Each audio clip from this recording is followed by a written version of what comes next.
¿Cómo estás? Es el ministro Daniel Arroyo, buen día. Muy bien, Ari, buenos días y un gran gusto. Bueno, estoy con Claudio Slotnick, estamos arreglando el país acá.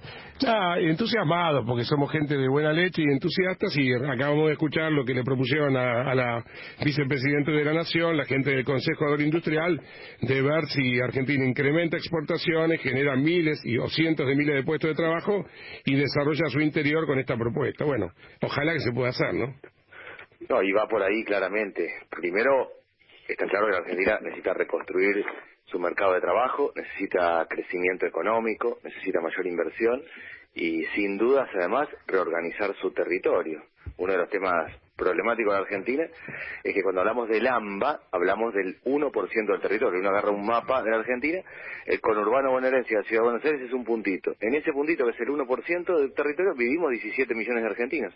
Repensar también la cuestión territorial y fomentar el desarrollo de las economías regionales es uno de los puntos claves. Claramente la salida es el trabajo, es el crecimiento económico, y está claro que el campo y lo que tiene que ver con las economías regionales es uno de los pilares para la reconstrucción de la Argentina.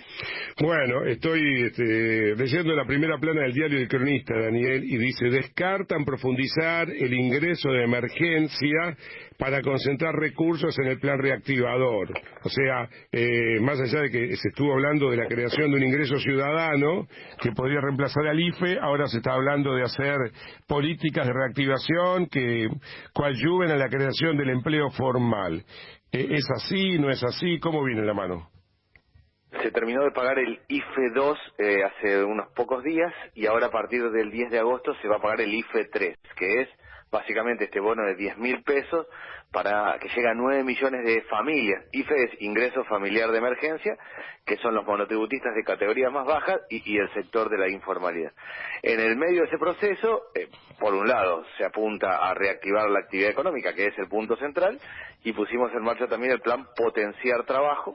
Nosotros identificamos 5 sectores productivos más mano de obra intensivos que le van a dar trabajo a los sectores más pobres: la construcción, mucha vereda, vivienda, infraestructura básica; la producción de alimentos, huertas, granjas, panadería, todo el tema de agricultura familiar; lo que tiene que ver con la actividad textil, y que de hecho se ha reactivado mucho en el último tiempo, estamos viendo, yo recorro mucho de los pequeños talleres textiles; la economía del cuidado. A ver, Daniel, perdóname, me detengo ahí porque me sorprende. Estamos acá con mi compañera Melina en la mesa y nos sorprendimos. ¿Se está reactivando la cuestión textil? Para mí es una sorpresa. ¿Me contás algo más?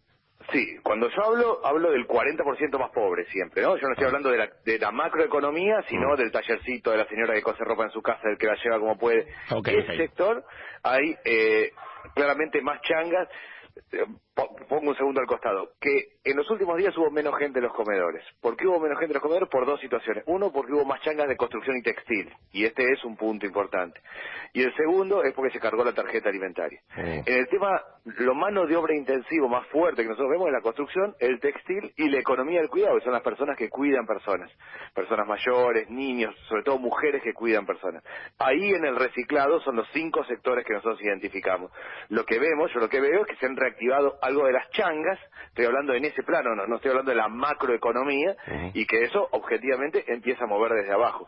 Los sectores más pobres, en esos 5 sectores, son los más mano de obra intensivo, donde hay más actividad, y objetivamente en los últimos días hubo más actividad, y por eso bajó la cantidad de gente en los comedores. ¿Y a qué lo adjudicas? ¿A que la cuarentena se distiende un poco, se flexibiliza? A que la cuarentena se flexibiliza un poco, y me parece a mí que lo que ha pasado es que hubo como una contracción. No se gastó casi en nada, lo único que gastaban las familias hasta acá eran en alimentos, en medicamentos y en artículos de higiene, era lo único que gastaba una familia. Así es. Y ahora, con un poquito más de actividad, alguien se hace algún gastito más, que puede ser la ropa, que puede ser alguna cosita más, y eso empezó a mover. Yo sigo mucho el tema de los corralones también. Siempre estoy hablando de los barrios, sí, ¿no? Me importa los mucho corralones. Eso. Sí. Y también los corralones estaban diciendo que estaban vendiendo un poquito más, y tiene que ver con el arreglito que se hace en la casa, que tiene un manguito, pinta la pieza del hijo, de la hija, hace un arreglito, arregla el baño que lo tenía más o menos.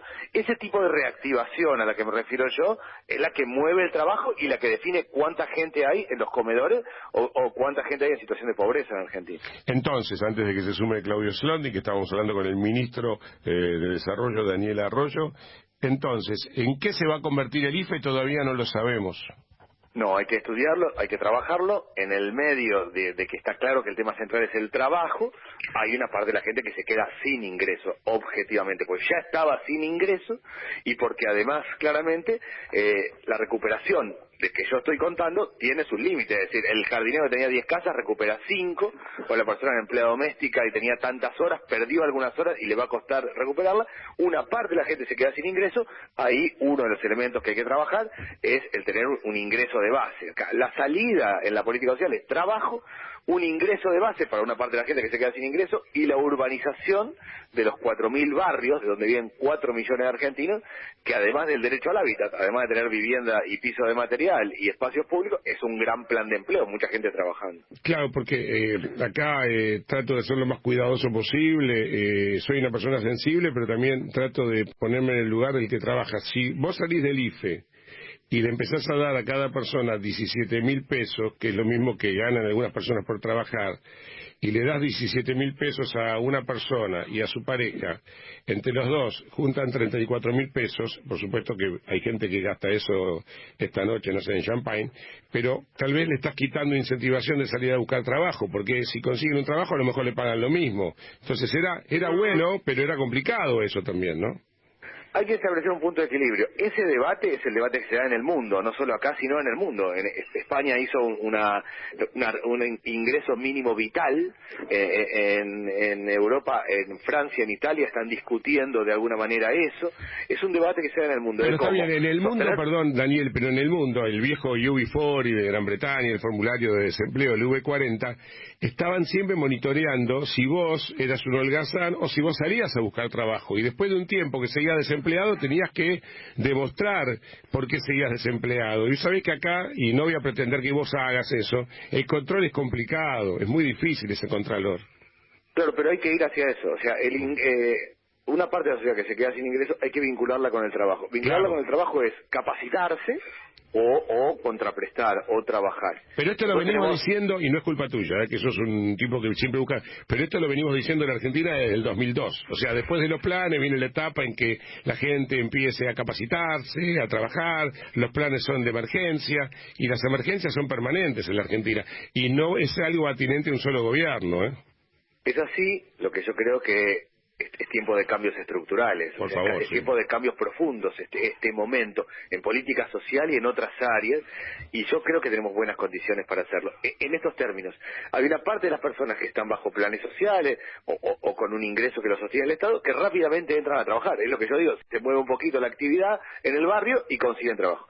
Hay otra parte que necesitan capacitación, que aunque la economía vuele, necesita una red de tutores, capacitación, apoyo. Y hay otra parte que está más lejos aún del trabajo, sin secundaria completa, con problemas de salud, de adicciones. Hay que hacer un trabajo de acompañamiento. Pero yo veo, para mí, salimos con cambios estructurales profundos. Estos tres que yo planteaba, trabajo, un ingreso de base vinculado al trabajo y vinculado a la capacitación laboral. Y la urbanización de los 4.000 barrios populares, que es una tarea a 10 años, es una política de cambio estructural fuerte. ¿Qué pasa, ministro? ¿Le puedo hacer una consulta Sí. por esto que usted decía de quienes cobran, por ejemplo, el IFE? Hay gente que tiene espíritu emprendedor y que lógicamente quiere salir adelante y, por ejemplo, está el chico que empezó a hacer pastas y las vendía, o ayer mostraban otros jóvenes que se pusieron un lavadero de auto en la puerta de la casa. Ahora, el debate es que el que lo tiene y paga los impuestos y lo tiene bien, digamos, con todas las reglas de sanidad, de higiene, y tiene empleado en blanco, dice, no es justo, estoy compitiendo con una persona que lo está haciendo de manera casera y a él no le exigen pagar todo lo que yo tengo que pagar por mes. No, eso es así, y hay que encontrar un punto de equilibrio en un país que antes de la pandemia ya tenía 40% de informalidad laboral. Y el punto de equilibrio tiene que ver con ir generando un mecanismo de crédito. Yo, por ejemplo, hace una semana estuve con una mujer de 51 años que hacía 2 años que estaba desempleada, se dedicó a coser carteras y zapatos con una máquina pedal. Nosotros tenemos un sistema de crédito no bancario, accedió a unas máquinas mucho más grandes, le permitió hacer como mucho más, y contrató 2 personas para trabajar. Bueno, esa persona persona arranca como monotributista social. Tiene factura y durante 2 años está exenta de pago para darle aire, pero luego sí pasa a formalizarse. Sí, hay que ir haciendo una transición y un mecanismo para ir acompañando. Me conecté también hace 3 días, algo para mí fue importante, con unos muchachos que tenían una gomería en La Rioja, en Chamical, en La Rioja. La gomería era para bicicleta y moto, porque no tenían más que para eso, y accedieron a través de un crédito al cricket, al compresor, una serie de cosas que le permiten tener una gomería de auto ahora. Bueno, eso le va a dar un salto. Va a tener monotributo durante 2 años y después tiene que formalizarse. Hay que ir haciendo ese acompañamiento en un país que arranca de situaciones tan desiguales y de tanta gente que está fuera de todo. Le cambia la vida a alguien pasar a tener una gomería solo para bicicleta y para moto, a tener para auto, o a tener una máquina y poder coser carteras de otras características y contratar 2 pibes. Para evitar este desequilibrio hay que darle aire durante un tiempo como monotributista social, pero luego tiene que participar como todo el resto con las mismas reglas. No, además si tiene una gomería, Daniel, hay que darle aire, ¿no? Claudio Slondig, perdón, dale, Claudio.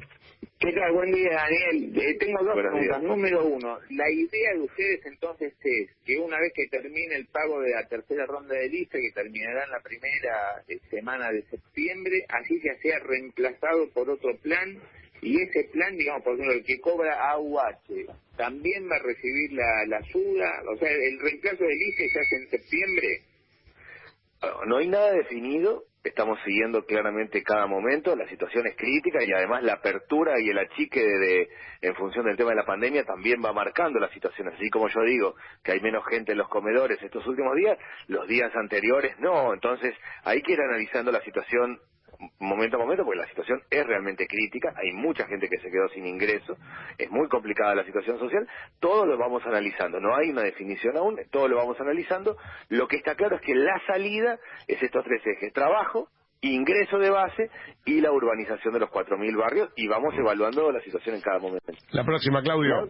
La otra pregunta, Daniel, tiene que ver con el precio de los alimentos. Digamos, yo estoy muy preocupado porque se nota que hay aumento de precios en los alimentos. ¿Vos qué estás viendo, digamos, cada vez que vas a la licitación y si tenés chance ahí de pelear un poco, siendo el Estado? Sí, escuché un poco bajo, pero sí, era por el tema del precio de los alimentos. Repetile, Claudio, repetile por favor la pregunta al ministro.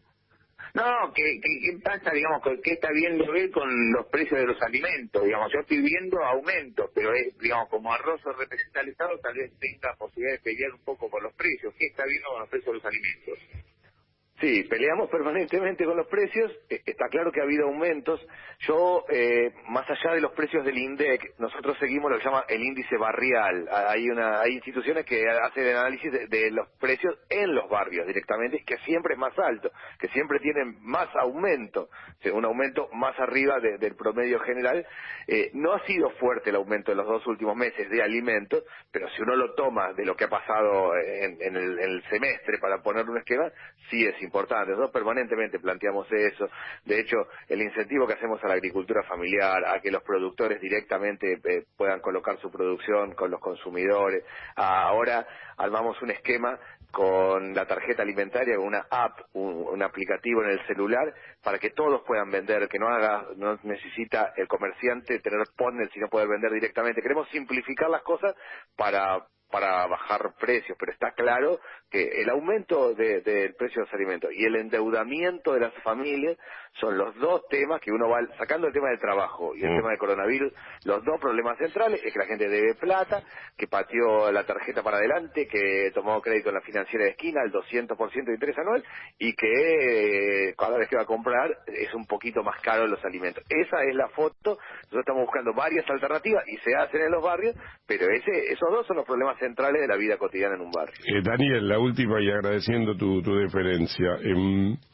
Es una situación complicada porque la mayoría de nosotros quiere lo mejor para el país y hay que tomar decisiones, y el equilibrio es frágil y se rompe y hay discusiones. Pero vos acabás de contar algo que se está comprobando en muchos ámbitos, que en la medida que la cuarentena se flexibiliza, la economía empieza a mejorar. Vos por otro lado entendés, y además te conozco, sos un tipo sensible, que la salud es importante, pero es relevante que le hagas saber esto vos al gobernador, que por supuesto escucha a Golán, a Kreplak, pero vos sos un tipo que pones todos los días los piecitos en el barro, que te emocionás porque La Rioja 2 personas abrieron una gomería, que empezás a ver que la Argentina no es Noruega, pero que en los últimos días, por ejemplo, ya fue menos gente al comedor y empezó a ver un poco más de changa. Entonces, hay que ser muy cuidadoso, proponer cuarentenas estrictas, confinamientos eternos, termina enfermando a mucha gente no de COVID-19. En cambio, cuando el Estado ya empieza a darnos algún permiso más, así como no tenemos que ir a un asado ni un cumpleaños, vos ya me contás que la gente ya tiene changa, aparece algún pesito. Esto no te lo estoy imponiendo, pero digo, esto lo sabe el gobernador, que en la medida que va abriendo un poquito ya se nota, porque es muy importante que Argentina va a tener que enfrentar algunas muertes más, lamentablemente por COVID-19, pero a su vez, cuando empieza a soltar un poquito, cuando pone un poquito el pie en el pedal, el país de a poco se reactiva. Entonces hay que buscar un equilibrio ahí, porque si no vamos a seguir confinados mucho tiempo más y la economía no va a rebotar.